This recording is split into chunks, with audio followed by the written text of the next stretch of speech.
How to Make America Utopia, Take Away the Economy from Those Who Rigged It.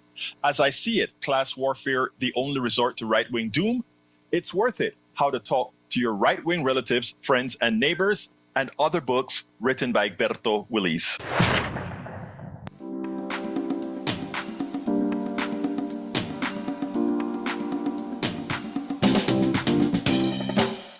Welcome to Politics Done Right. My name is Egberto Willis, your host. Good morning, Houston. Good morning, Harris County. Good morning to the great state of Texas. And of course, good morning to Northeast Texas, Southeast Texas, Northeast, Northwest Louisiana, Southwest Louisiana, and all the nooks and crannies receiving the signals from our 100,000 watt transmitter directly from Houston, Texas. Folks, we are going to have a great show for you, of course, as well.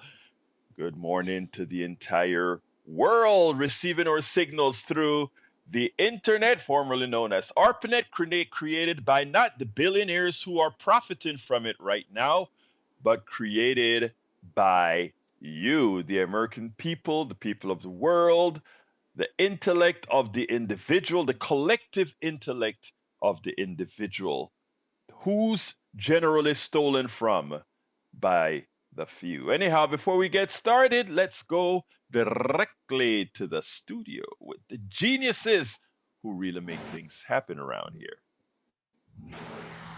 Well, let one of the geniuses turn off the fan here. There. Now we can actually hear ourselves. Yeah. Good morning, It must Egberto. be hot. Good morning. How are you doing this morning, my dear brother this is Howard? summer number 2 without an air conditioner in the control room. Ouch. So, yeah, we have to depend on this floor fan, and it makes a lot of noise.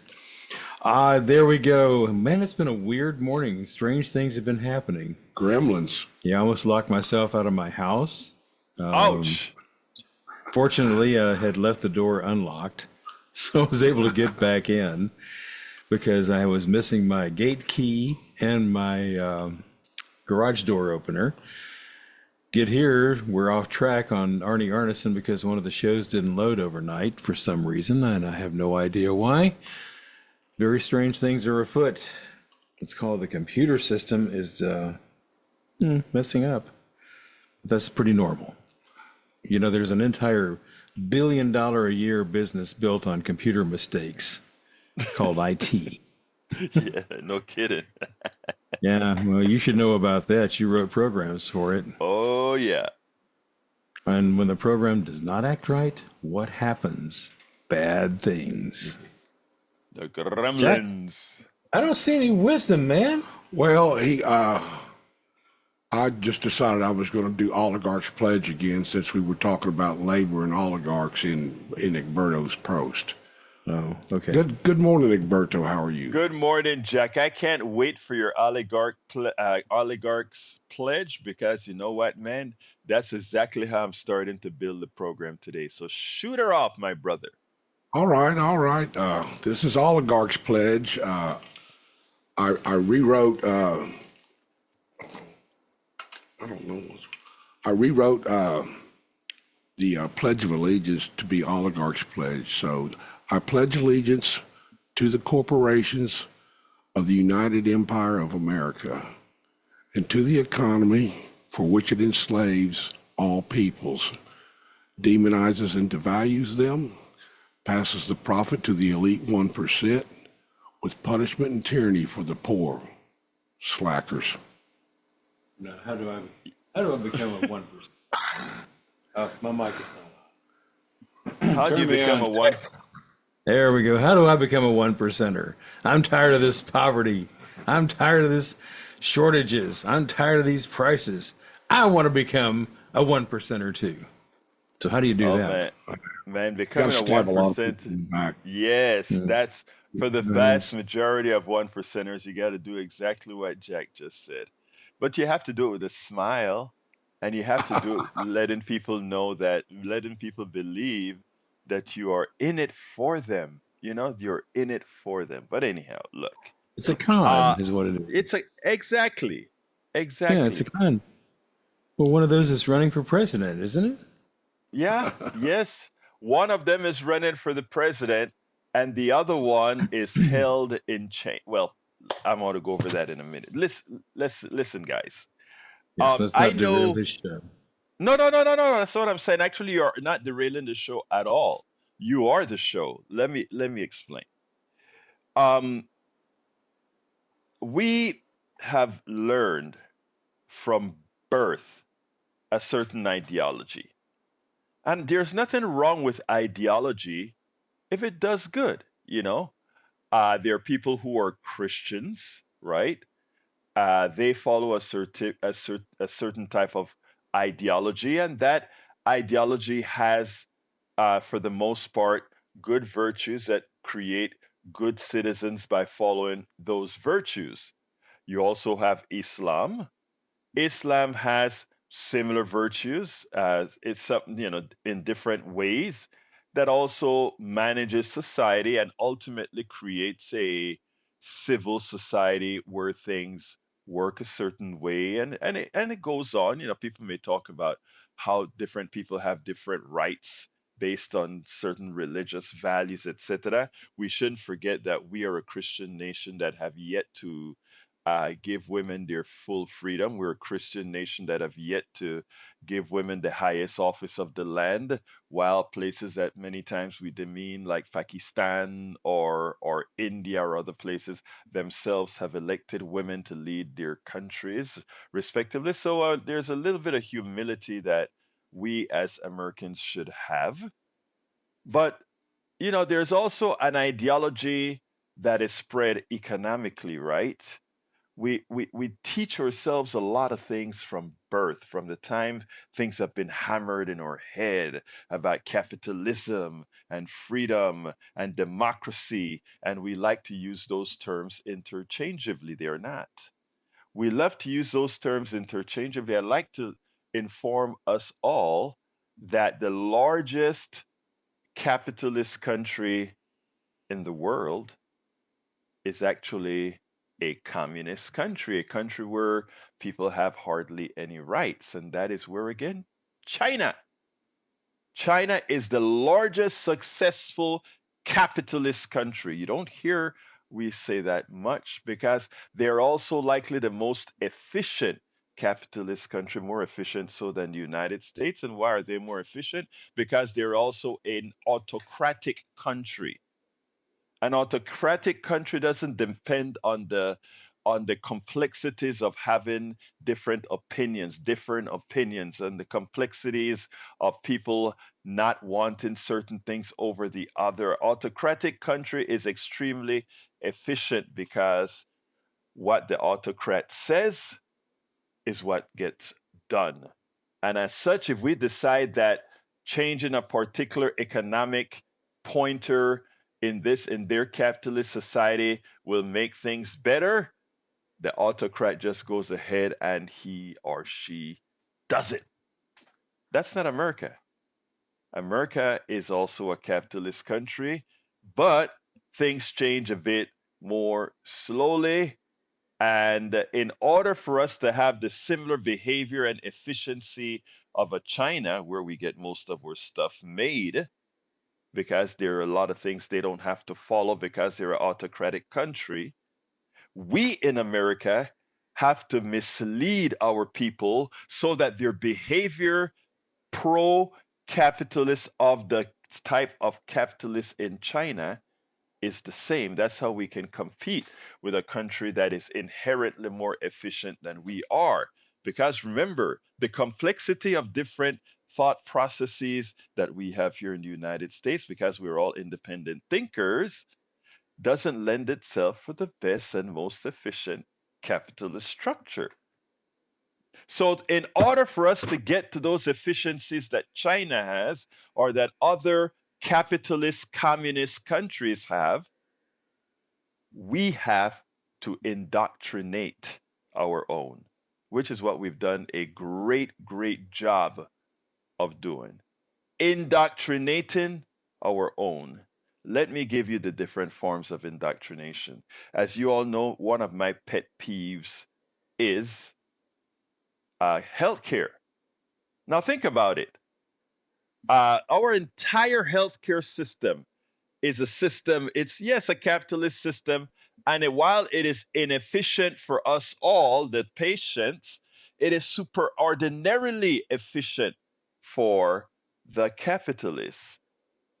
It is extraordinarily efficient for the capitalists. And why so? It is efficient for the capitalists because in the confusion of having health insurance companies, many of them, in the efficiencies of having different hospital systems serving the same thing for the same process of just healing you, there is complexity. People like to say, oh, there's efficiency in having doing things different ways. You don't need a capitalist structure to have different ideas to make things better. It is just you need it in order to transfer your wealth to the few. Examples of the lies that are told to you simply based on ideology. You pay your bills every single month or week, depending on how you pay your bills. If I told you that to pay your bills, I will charge you a premium of anywhere from 18 to 30%, you'll say, are you crazy? You mean if I ask you to write the checks to pay my $1,000 bill, I've got to give you $1,300, and for that you'll pay my bill? Get out of here. But somehow we tell Americans to believe that to pay their healthcare bills, it is okay to have hundreds of insurance companies who each have parasites, meaning the executives and everything, to take your money to do one purpose, one thing, to pay a bill. It's capitalism, baby. It's capitalism. So we take 100 insurance companies that we pay millions of dollars to each of their CEOs, to each of their CFOs, to each of their database managers, to their advertising costs, to their real estate costs, all of that we pay. All of that costs you anywhere between 18 and 30% of paying the bill. When one entity, either a nonprofit or your government, could simply say, well, when the cost of this particular procedure is this, and we just pay it without paying all that overhead. But you've been indoctrinated into believing that that is efficient. That gives you options. You are given the options to choose who's going to screw you. You get the options if it's going to be Aetna, if it's going to be Blue Cross, if it's going whoever it is. You get the options to choose who screws you. But you get screwed no matter what. And the same thing we learn about employment, right? You learned that our Constitution guarantee contracts, notwithstanding that no contract we've ever signed with the indigenous people have ever been upheld, because when we found natural resources on their land, we simply break the laws, or when we want their land, we simply create the Trail of Tears or the Trail of whatever to stuff them where we don't want to be. But for the right people, we are a land of contracts. So you sign a contract to work, and no matter how productive you are, how intellectual you are to create things, we get a chance to take a piece of your pie, albeit legal, right? We create a patent system. We create all these systems that guarantee profitability, not for the creator, but the patent holder for up to 17 years. And look, I wrote the book called As I See It, Class Warfare, the Only Resort to Right-Wing Doom, to try to let us understand the farce, the con that we've been under since the inception of our country. And as we moved on with unions, etc., it got better because we slowly take power. Yesterday was Labor Day. Yesterday was Labor Day. And you know what we learned on Labor Day? We learned that a lot of times it just takes work and work and work to make things better. I'm going to continue with labor and the Labor Day in a bit, but since we have a call, I'm going to go to Gonzalo. But folks, I want you to remember this before I take the call. We have been indoctrinated in such a manner that those who attempt to unindoctrinate us, attempt to tell us some truth, is usually met with resistance. Many will hear the things that I say and try to meet it with resistance. But what about? What about? And I'm willing to tackle every single what about. But the one thing we're not going to not tackle is the truth, the verifiable truth. I mean, nothing is hidden from us. It is all there for us to see. We have to want to see it, and we have to want to actually read it. They bet on you when they came out with Project 2025. Notice they put it all out there for you to see, but the bet was you were too stupid to read it. They put out Project 2025, but the bet was you will look at it and assume that if it's there and written by the people you like of your ideology, that somehow it couldn't be as bad as we say that it is. We got to wake up. We got to wake up and realize that we are in it together and should never cede ourselves to the autocrat. Because the ultimate bottom line is if you like communist China, remember, capitalism has nothing to do with freedom. Capitalism has nothing to do with efficiency, the personal efficiency of the individual. Because some of the most efficient and best states for that particular model is in fact those like communist China. Gonzalo, welcome to Politics Done Right. And by the way, folks, the telephone number. Bueno, aguanta un ratito. 713-526-5738 is the call-in number. 713-526-5738. I'll take calls before I go on to the labor part. Come on in, Gonzalo. Okay. Yeah, nice conversation. First of all, you are talking about communism, and communism is an abstract concept. So far, there is none of the countries or world divisions that has applied that concept at 100%. You're absolutely right. Experiments. We only have experiments that are hybrid and a mixture of both.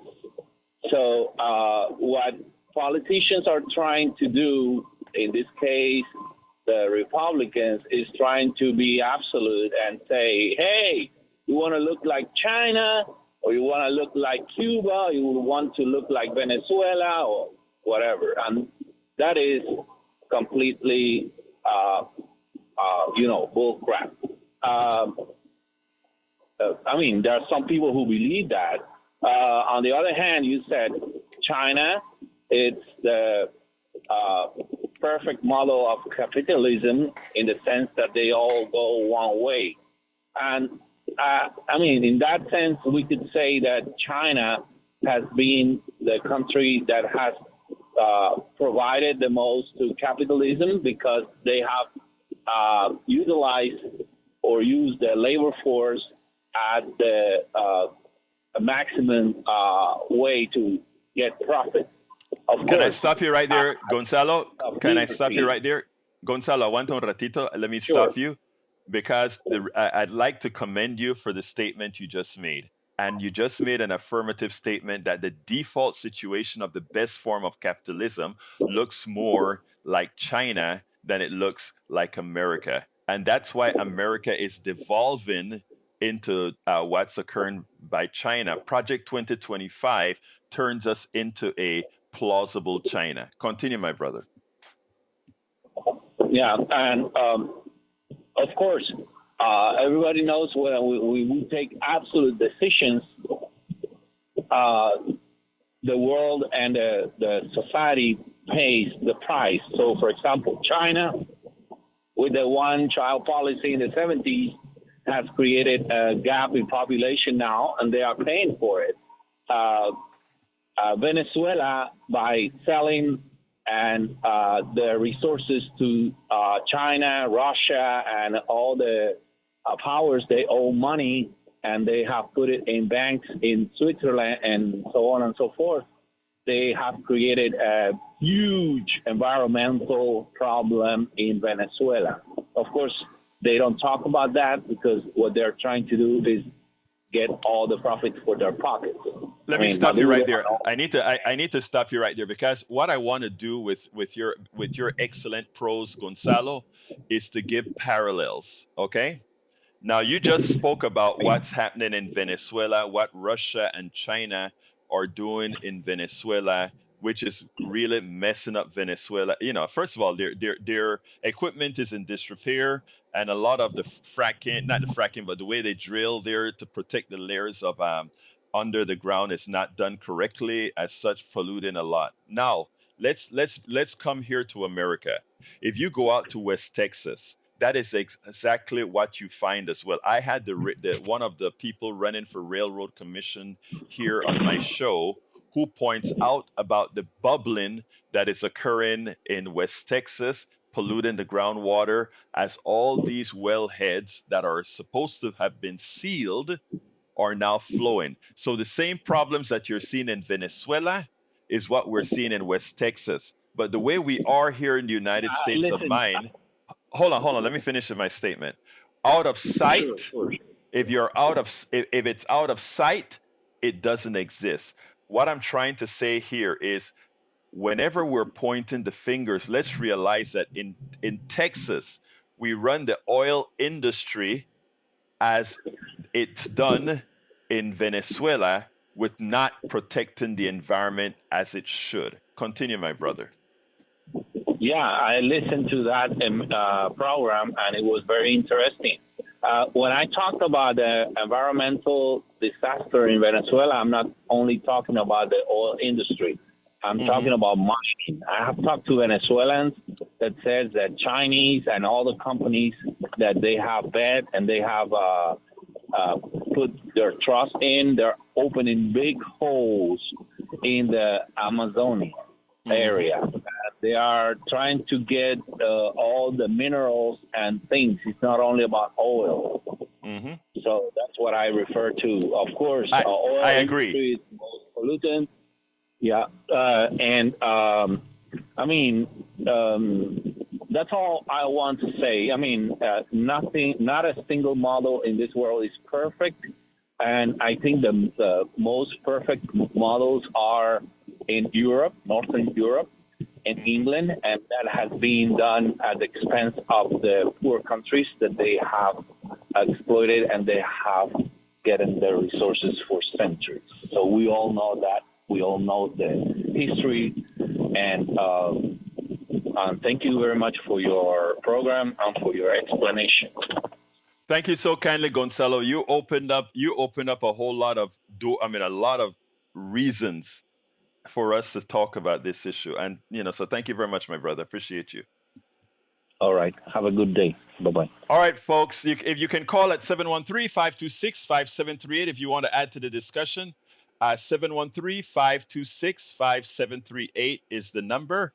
All right, let's go ahead and you heard the earlier part of the program when I talked about the most efficient capitalist country being China, and that capitalism has nothing to do with freedom. Capitalism has nothing to do with democracy. Capitalism is best done in an autocratic state. When we look at what Project 2025 is all about, if you look at the recent rulings of the Supreme Court, all these things were meant for minority rule. And minority, I don't mean minority of hue, but I mean by the least amount of people. Given the presidency, autonomy from corruption is one of the first stages of autocratic rule. Given corporation, removing when Congress puts in a rule for a body to function, and the Supreme Court removes that body from being able to function and put it into the hands of judges. Those are policies that create minority rules. For those who don't quite understand what I just said, in the past, if the Congress passed a law, an agency, a federal agency of experts implement that law. As an example, with the particular court case, if we're putting people on fish, they may say we need to have an expert on fish trawlers to make sure these fish trawlers are not destroying the fish habitat that prevents sustainability. If the Congress didn't specifically say put that person on that boat to do XYZ, the company can sue and make sure that doesn't happen and say, well, you interpreted the law that Congress wrote incorrectly. Let's take it to a judge, and one of these judge panels say yay or nay, minority rule. Earlier on in my work here at KPFT as a host, I did a program where I spoke about how Republicans would control America with minority rule. And I said Republicans. I shouldn't have said Republicans. I should have said Republicans and neoliberals, because a neoliberal Democrat is no better than a Republican politician in general. And what that was is simply to say, let's control the judiciary, because it's the only undemocratic portion of our entire governmental system. It's after a judge is placed there, c'est la vie. You need supermajorities to remove them by impeachment, and that is nearly impossible given the dynamics of gerrymandering that further creates minority rule. How does North Dakota have the same amount of senators as California? We've created a country that is not a democratic country. We've created a country that is really ruled by the few. We can mitigate that. And at Netroots, I interviewed the multi-state compact, the national compact that could alleviate some of these issues. But ultimately, we have to do it. Otherwise, we continue our path to exactly where we're going, which is autocracy and complete indentured servitude, meaning all of you will simply be, as we are approaching right now, antiseptic slaves. Anyhow, yesterday was Labor Day. And by the way, folks, the call in number is 713-526-5738. Again, that number is 713-526-5738. Please don't wait till too long to call in. Anyway, yesterday was Labor Day here in America. It's not May Day. May Day, the rest of the world has Labor Day on May 1st. It's called May Day. We're different. We are America. So we have Labor Day. What is it? The first Monday or so in September. I don't know what it is, but sometime in September we have Labor Day. Bernie Sanders wrote an op-ed that I think is prescient, and he titled it "Trade Unionism versus the Oligarchy on Labor Day and Every Day." And what it's important is to point out in this article is that finally, now, America is at its highest point in the support of labor unions. Remember, I talk about autocracy and what capitalism does? Having labor unions excel, having powerful labor unions is the one combatant against the move to autocracy and oligarchy. Oligarchy meaning controlled by the corporations, etc. Autocratic meaning controlled by the few, by the one autocrat or the group of autocrats, etc., etc., etc.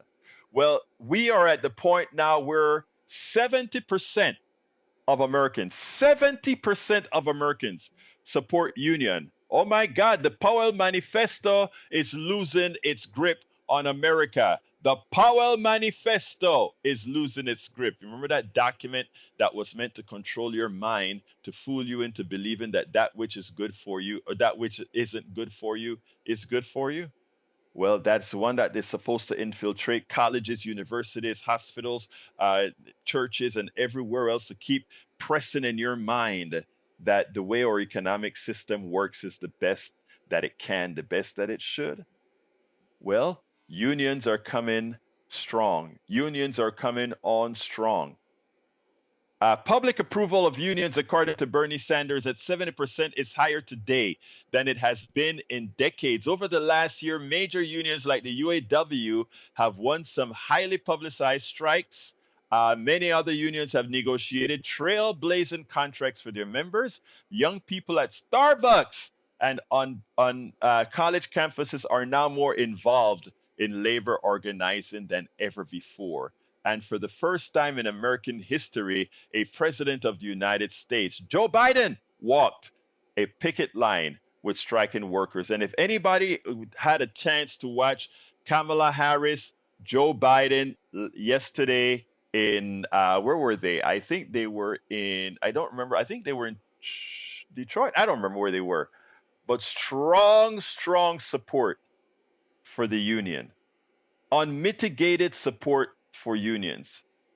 By the way, when Kamala Harris gets elected, the pressure from the union must not subside.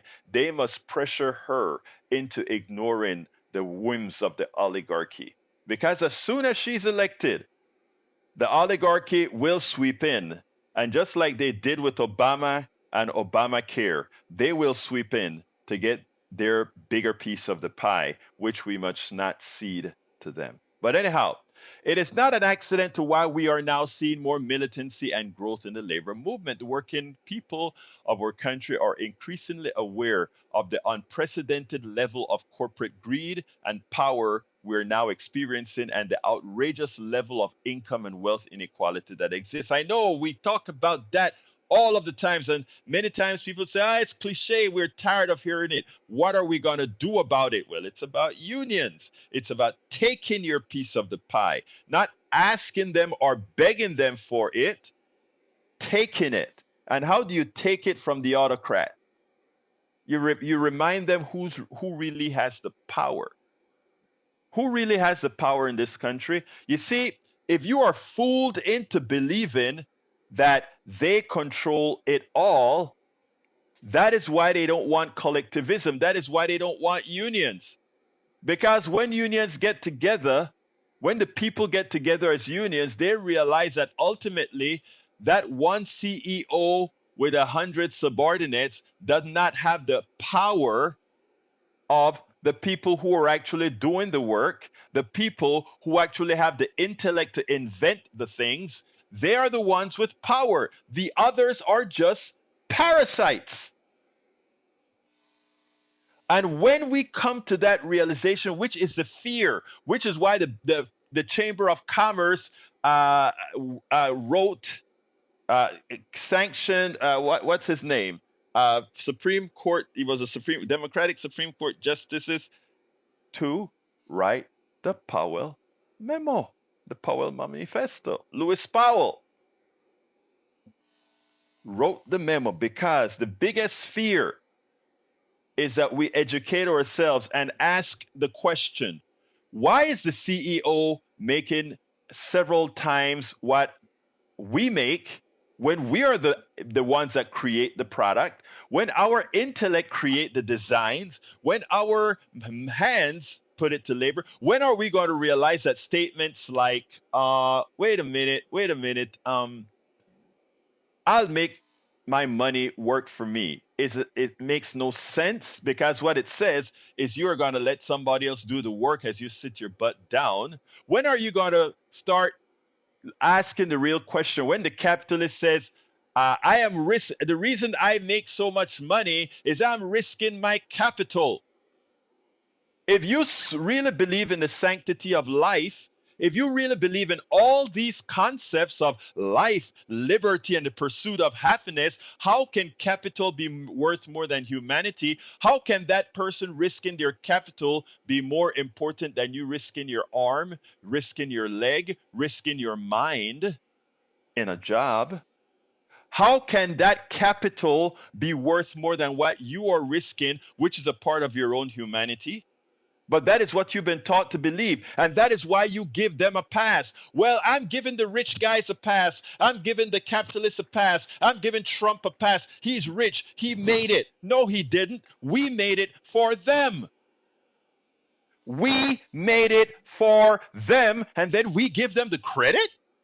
Do you understand the chains your mind has to be in to believe that you believe somebody is worth $1 billion when that billion was made on your back, on your work, on your worth, on your intellect? Do you realize the chains that one's mind has to be in not to go ahead and demand what is yours? You're not asking for a favor.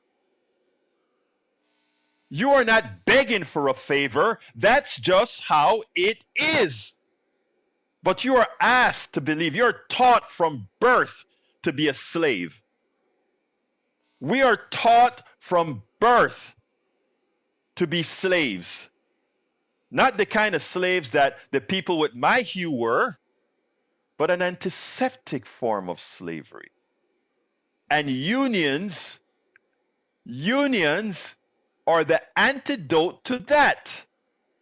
And for that, we must further fool you into believing there's something wrong with unions. Because while the Chamber of Commerce is the biggest unions for the businesses that take advantage of you, they have a union. Their union go and lobby Congress, the Metallurgical Union, the American Association of this, the American Association of that. Those are all unions. They don't call them unions, but there are different industry groups, different oligarchic groups getting together to get laws passed beneficial to them. Not to you. You are just a cog in the wheel. Are you a secretary? Ha, you don't matter. Are you a plumber? You don't matter. Are you a engineer? You don't matter. Are you a doctor? Doctors are getting treated like widgets right now. We are blaming doctors for so much at the hospital. You have a problem seeing a doctor because they're working the doctors like horses. You can't blame the doctor. The nurses the nurses try their best. But my God, the nurses are in trouble. They have so much to do. Folks, it is time. It is time. And like Bernie said, 70% of Americans are now in favor of unions. My only question is, why isn't it 99.9? Let's go to Harry. Come on in, Harry. Good morning, Professor Economics, Intelligent Professor Egberto Willis. Good morning, Buenos dias, hermanos. Muy bien, hermano. Anyway, those other let's see, 70%. So, let's see, 80, 90. That other 29% needs to wake up. They need to listen to School Days, Spike Lee's movie. Watch that movie. At the end of the movie, when I was talking to my poor friend from Florida. Those people need to wake up, like Fitchburg says. But yeah, union. Before I mention, you get into the unions. Kamala Harris and Joe Biden were in the backbone of the steel industry. They were in Pittsburgh, talking about labor in the steel industry, and the state where the team that I told you about, the teams that I told you that I love, the Pittsburgh Steelers, the Pirates, and the Penguins. I follow those teams. But anyway, I'll get into unions. I know you've heard about this, and those hotels like San Francisco and in Seattle. Those people went out on strike because their wages cannot keep up. So kudos to them, because they know that the unions are going to fight for them and get those wages up. And they told those hotel employers, screw you. You're not going to make antiseptic slaves out of us. We're going to get those wages up and be paid livable wages, because we're tired of being a slave and making you profits. And we can barely feed our families, and we can barely make ends meet to pay our bills. So unions are your friend, as I have said on this show many times. Thank you, Unions Jimmy. are your friend. Kudos to Thank you, them. Harry. Thank you, Harry. Got to go to Jimmy. You're a good man. You're a good man. Let's go to brother Jimmy. Come on in, Jimmy. Good morning, Alberto. How are you doing? I'm doing fine, my brother. Talk to me. Sure. First of all, we are very lucky to live in the United States. I'll give you two examples. In Namibia, in Africa, they're going to kill, there's a shortage of food. They're going to kill 720 animals, including 83 elephants, to eat. Can you imagine that, eating an elephant? That's really sad about their food situation over there. And also now in Venezuela, they've lost nearly 8 million people, more than 25% of their population, due to economic misery and political repression. So Venezuela is another sad country, compared to our wonderful country right here. And I got one more thing. Yesterday we went to see the movie Reagan. It was sold out at Memorial City, so we went down to the Regal Theater. It's a really, really good movie. Reagan is played by Dennis Quaid, and it tells all about his times as governor and president, and he made friends with Gorbachev, and one of his most famous quotes was, "Mr. Gorbachev, tear down this wall," and they did tear it down. And that movie brought tears of joy to my eyes several times. It is so good. And so I highly recommend people going to see Reagan. Thank you very much for that, Jimmy. Let me just do a pushback here. Reagan, there's Reagan the mystique, and then Reagan the policy. Like I said, I wrote a book called "As I See It: Class Warfare: The Only Resort to Right-Wing Doom." The reason I wrote that was to do a comparison, not only of presidents and what their policies actually did to the economy. As you know, policies don't the results of policies don't occur in the year necessarily the year that that president passed the policies, but in subsequent years. Reagan, there are two Reagans. There's a Reagan of patriotism, and there's a Reagan of oligarchy. And let me first say one important factor. Uh, Americans ought to love America. I love America. Americans ought to revere their country like French need to revere their country, like England need to revere its country. I agree with that as well. A country that will succeed is a country that can look at it and say, I love the country, and because I love the country, I want to make these changes to make it better. Since the inception of Reagan, we've looked at this country and made it worse. And we can go ahead and categorically look at policy after policy. The policy of supply side economics that never allowed the trickle down after giving the rewards to the top to trickle down to the many. The actual results of income inequality that has grown exponential since Reagan, and all of these are in the charts. These are all truths. Telling these truths doesn't mean one doesn't love their country. Telling these truths says one loves this country and needs to have the changes in this country to ensure that the demise doesn't occur. Because right now we are on a path. Again, those that are living comfortable lives, I don't see it. But those of us who go out there into the field and actually see how the vast majority, and I'm not talking about a plurality, I'm talking about how the vast majority of Americans are living, how Americans have to double up in homes now, how Americans have to make different compromises just to survive day by day. I live in Kingwood, Texas, supposedly a place where you don't see some of the things that you're starting to see. People doubling up in homes. All these things are starting to happen. And it didn't happen in a vacuum. It happened because of policy. And what things that I promote here is a love of America that can say we can only love our country if we're willing to make the changes to make it good, not for some, but great for all. Anything else, Jimmy, before I go to Derek? One more thing. I've got two grand nephews here in town. We had dinner with them recently. They're living, three of them are sharing a house, and they don't even have a refrigerator. Can you imagine living without a refrigerator? There you go. There you go. One of them, I'll never be. I'll never be able to buy a house. Because on his income. And that is policy. That is policy. One of the main policies right now coming out of Kamala Harris is we realize that stuff about homes right now. So what do? We create policies to solve the problem, to mitigate the policies of the past. Thank you very much, my brother Jimmy. You keep being a good guy. Let's go to Derek. Bye bye. Thank you, Jimmy. Derek, come on in, brother.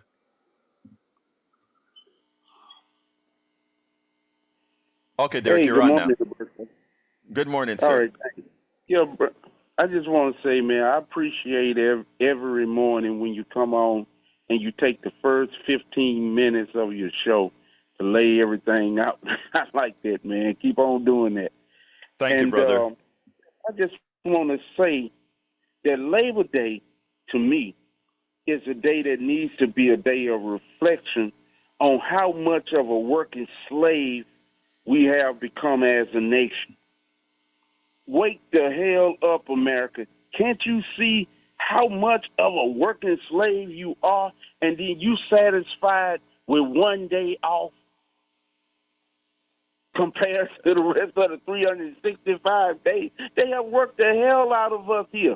And because when you look at some of the poorest nations, they have armies, they have military that they have to deal with. You have some people that whenever some of their workers get sick, they give them a whole month off to recover with pay, and some depending on how worse it is, they give them a whole year off with pay. But here, you try to be off for a month, especially with the jobs to where they don't pay you for the day that you're out. Wake the hell up, America! You ain't got it that good. Derek, thank you. I mean, let me tell you, they like many of the corporate structure, many in the oligarchy would want you to believe that Americans are not hard worker or they're sloughing off. And then they use a couple of people that are sloughing off as the example to paste on, to project onto the rest of America. When the slough offs are really the ones in the office, right? The parasites are really the ones up top most of the times. But here's the funny thing. You go on the streets right now, brother Derek, and you see Americans are hard workers. They are on that streets in the traffic every day at the bus stops. I don't care if you're in the ghettos. I don't care if you're in the barrios. I don't care if you're in Appalachia. People are hard working people. Right. We work more than any other country in the world. And you know what? It's proven that that the kind of work doesn't give you the happiness. There are a lot of countries where the people are a lot poorer, but they're a hell of a lot happier. Thank you very much, brother Derek. Right. Thank you. Have a great and day. don't forget, Roberto. Yes. Yes, let's not forget. Coming up, we need to really force the issue dealing with these insurance companies. It's too much money, man. People just went through this hurricane. They can't afford to get their roofs and property fixed up because they done put these premiums up. I mean what they call it? The deductibles. The deductibles are so high that the insurance doesn't pay anything. Yes, I get it. Let me just say, Derek, thank you for Derek. Thanks for bringing that up. I need to cover that as well to show the fraud that the insurance. You know what I did the other day, Derek? I added up all the different insurance I had: car insurance, home insurance, life insurance, umbrella insurance. The thousands of dollars that I pay every year. I mean, thousands of dollars every year in insurance, and get nothing for that. And the one time I've had to use it when a tree fell, when it was 1% of, I think at that time it was 1% of the value of the home. They said, okay, yes, it qualifies, but it's 1% of the home, therefore you pay it all. Look, you nailed it. Thank you, Derek. We'll talk another time. I got to get to Moses, and I'm running out of time. Moses, come on in, my sister. Good morning, my brother. ¿Cómo estás? Good morning. ¿Cómo estoy bien? Háblame, corazón. Well, let me say this quickly. People are beginning to open their eyes. They are beginning to understand the power they have as a union. When people are squeezed, they will rise. Mm-hmm. When people cannot find food, when their families are suffering, when they look up and they see the foot of the oligarchs on their neck, their rage will rise, just as all the people's revolutions of the past that rose up against the oligarchs and pushed them out and regained control of the proletariat of the people. Amen. That's Amen. Love you, girl. Love you. Love you. Thank you for that. why. You have a wonderful day, sis. All right. Let's go to Brother Ray. My Ray from South Park. How you doing, brother? Good morning, Egberto. Good morning. Look, I got a short point I wanted to make. I woke up this morning with Axel F. Beverly Hills Cop on my mind, and the reason I say that is because obviously we have the top cop from California running against the top felon.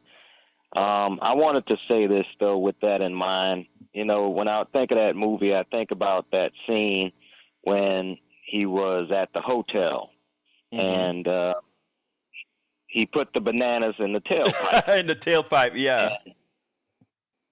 And, you know, I see Donald Trump is doing the thing again where, you know, he starts to, you know, shift to the left of his opponent with the, you know, no tax on tips and, you know, I'm going to go and I'm going to support IVR, even though Project 2025 strictly forbids any type of reproductive rights.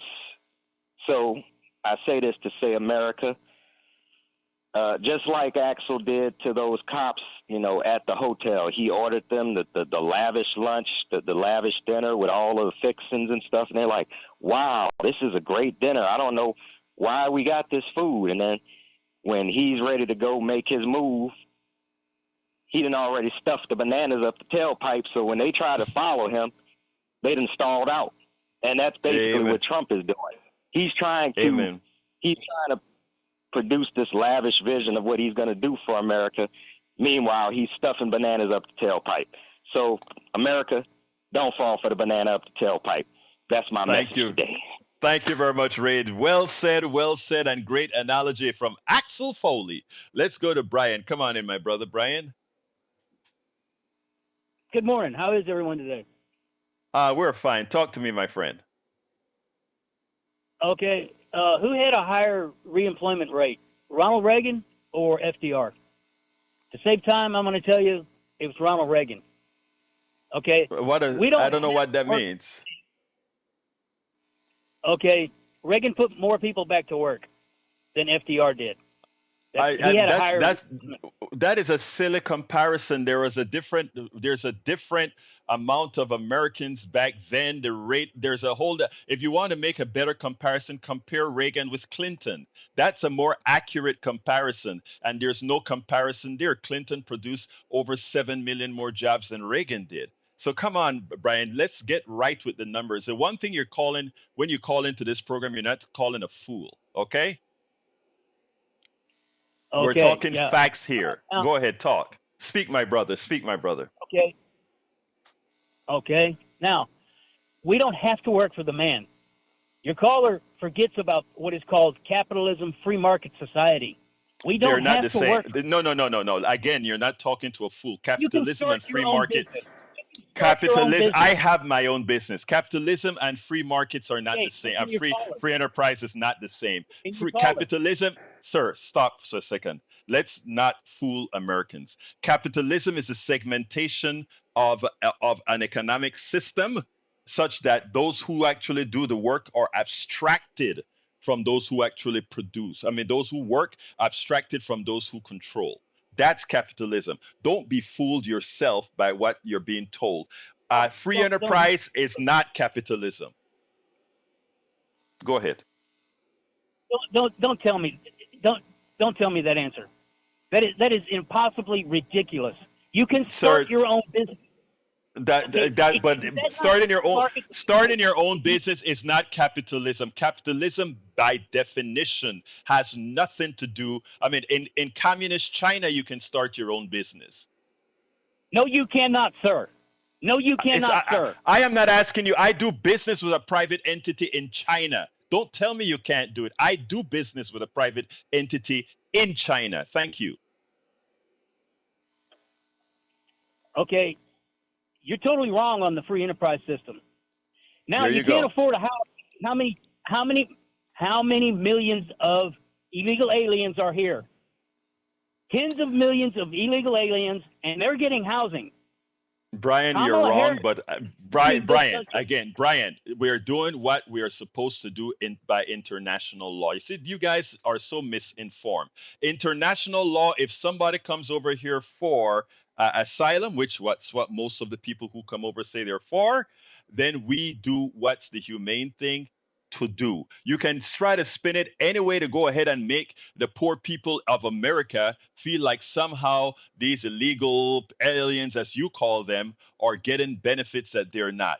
That is not the way you solve the problem. But I got to go. I'm at 6:55 today. I wish you call with some more fact-based information than to try to mislead our audience, my dear brother. But we'll talk tomorrow, I am Hey, real sure. quickly about immigration. Go ahead, real quickly. All right. It looked like you got cut off early. But anyway, let me go back to the studio real quick. Oh, nothing here. Very lively show again. And Jack, what you got? Looks like you got some notes here. No, it's just we only have like 30-something days to get registered to vote. So people, get your stuff together, get registered, because we need to make a showing in this election cycle. Oh, you can count on it that I'll be down there at the voting. Oh, Probably, man. I might do early voting, where Yeah. you can vote Hey, anywhere Jack. you want. Yeah, Jack, Yeah. thank you for reminding me for that. And please remind me to do that every single day of those 30 something days. Because here in Texas, we took a 1.1 million people off the roll. I checked myself, my wife, and my daughter yesterday, and we were still on the roll, so we're okay. Anyway, folks, I want to tell you, love you all. Every single one of my caller, all love for you. Every single one of my listeners, all love for you. Our great studio, love for you. Anyway, the entire program that we should have covered is at politicsdoneright.com/newsletter. Politicsdoneright.com/newsletter. There's a great video on that that's going viral right now that you want to listen to or watch. Anyway, folks, got to get out of here. My name is Egberto Willies. This is Politics Done Right, and you know how I end this baby. I am what? Out. You're listening to the American Democracy Minute. Keep